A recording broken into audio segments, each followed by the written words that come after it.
মানবতা বিরোধী অপরাধী অভিযুক্ত হয়ে ফাঁসির সেল থেকে উঠে এসে সংসদের চেয়ারে বসা তা নিজের জন্য বিরাট অর্জনের হতে পারে, কিন্তু বাংলাদেশের জন্মের ইতিহাস এবং যারা জীবন দিয়েছে তাদের জন্য চরম অপমানের। সংসদে মুক্তিযুদ্ধের মহান নেতা শেখ মুজিবুর রহমানের নাম একবারও উচ্চারণ করা হয়নি।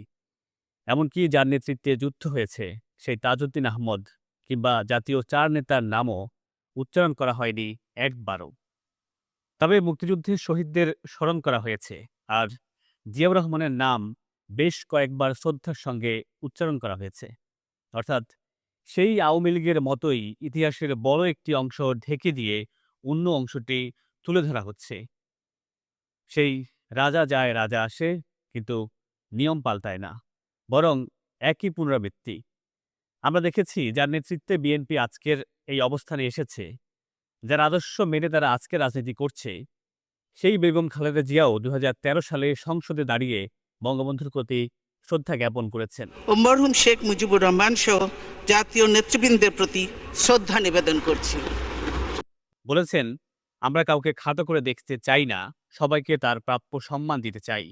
কিন্তু বিএনপি সেই উদারতা দেখাতে পারেনি। তারা কি জামায়াতের কাছে আপোস করছে? এই প্রশ্ন আজকে করতেই হচ্ছে। এবার আসি শোক প্রসঙ্গে। প্রতিবার সংসদের প্রথম অধিবেশনে প্রয়াত সংসদ সদস্যদের জন্য শোক প্রস্তাব করা হয়, এটা অনেক পুরাতন রীতি। কিন্তু প্রশ্ন হলো, যারা এই দেশের জন্মের বিরোধিতা করেছে, মুক্তিযুদ্ধের সময় রাজাকারের নেতৃত্ব দিয়েছে, তাদের জন্য শোক প্রস্তাব করা কি ৩০ লাখ শহীদকে অপমান করা নয়? আপনাদের মনে করিয়ে দিতে চাই, আন্তর্জাতিক অপরাধ ট্রাইব্যুনালের রায়ে লেখা আছে, মতিউর রহমান নিজামী, আলী আহসান মোহাম্মদ মুজাহিদ, আব্দুল কাদের মোল্লা, মোহাম্মদ কামরুজ্জামান, মীর কাশেম আলী, দেলোয়ার হোসেন সাইদি এবং সালাউদ্দিন কাদের চৌধুরী, এরা ৭১-এ মুক্তিযুদ্ধের সময় গণহত্যা, হত্যা, ধর্ষণ, নির্যাতনের মতো মানবতা বিরোধী অপরাধের সঙ্গে জড়িত ছিল। অথচ এখন স্বাধীনতার ৫৫ বছর পরে জাতীয় সংসদে তাদের শহীদ বলে শোক প্রস্তাব করা হয়েছে। এই সব কিছু নীরবে মেনে নিয়েছে তারেক রহমানের বিএনপি, যারা নিজেদেরকে মুক্তিযুদ্ধের চেতনায় বিশ্বাসী দল বলে। অর্থাৎ বিএনপি তাদের যুদ্ধাপরাধীদের সঙ্গী করে চলার যেই পুরনো রীতি, সেটি আবার পুনরাবৃত্তি ঘটালো। যদি ২৪শে জুলাই না হতো, তাহলে আমার মতো লোক ফাঁসির সেল থেকে এসে সংসদে স্থান পেতাম না।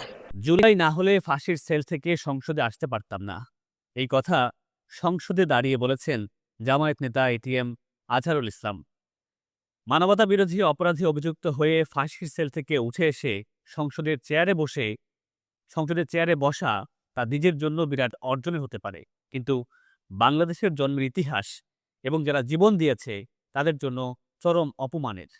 কারণ এই আজহারুল ইসলাম ৭১-এ রংপুর জেলা ইসলামী ছাত্র সংঘের তৎকালীন সভাপতি এবং পরবর্তী সময়ে আলবদর বাহিনীর প্রধান ছিলেন।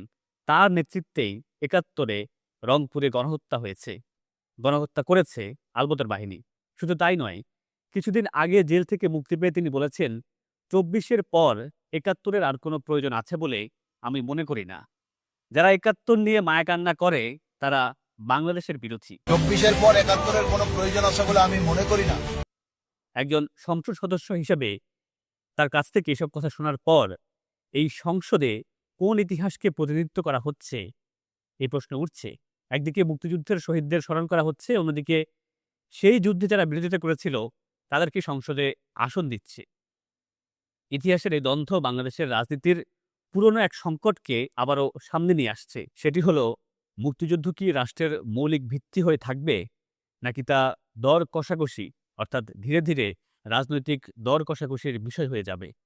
যদিও ইতিহাসের বিচার কখনো সংসদের ভোটে হয় না, আবার কখনো রাজনৈতিক সমঝোতায় মুছেও যায় না।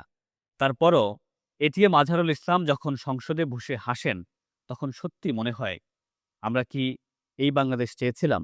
মহান মুক্তিযুদ্ধের চেতনা এবং বাংলাদেশপন্থী স্বাধীন সাংবাদিকতায় আপনিও হতে পারেন অংশীজন। নিউজ হাবের প্রচেষ্টাকে এগিয়ে নিতে যে কোনো পরিমাণ সহায়তা পাঠাতে পারেন নিচের দেয়া নম্বরে।